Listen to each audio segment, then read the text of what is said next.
I have to make some notes, Jack said. He pulled his notebook out of his pack. He wrote, "The Amazon rainforest is." "Jack, look at those pretty fish with the teeth," said Annie. "What?" Jack glanced up from his writing. Annie was pointing at some blue fish swimming near the boat. The fish had red bellies and razor-sharp teeth. "Watch it!" cried Jack. "Those aren't pretty fish.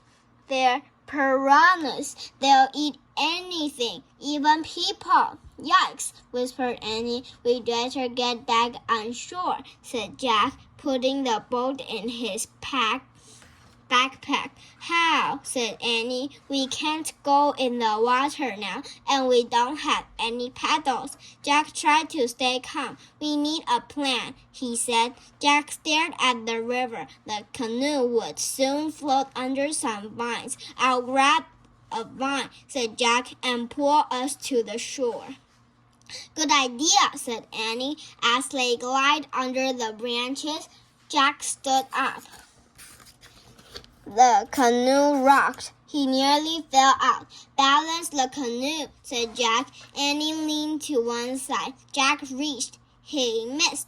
The canoe floated under more branches. Jack reached for another thick vine. He grabbed it. It was cold and scantly. It wiggled and jerked. "Oh!" Jack screamed and fell back into the canoe. The vine was alive. It was a long green snake. The snake fell from the tree. It splashed into the water and swam away. "Oh, man," said Jack. He and Annie stared at the horror at each other. "What now?" said Annie, making a face. "Well," Jack looked at the river. There were no vines up ahead, but there was a big branch floating underwater. "Grab the branch near you," said Jack. "Maybe we can use it for a paddle."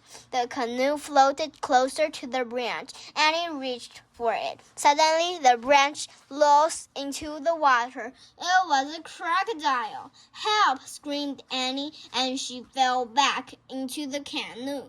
The crocodile opened and closed his huge, long jaws.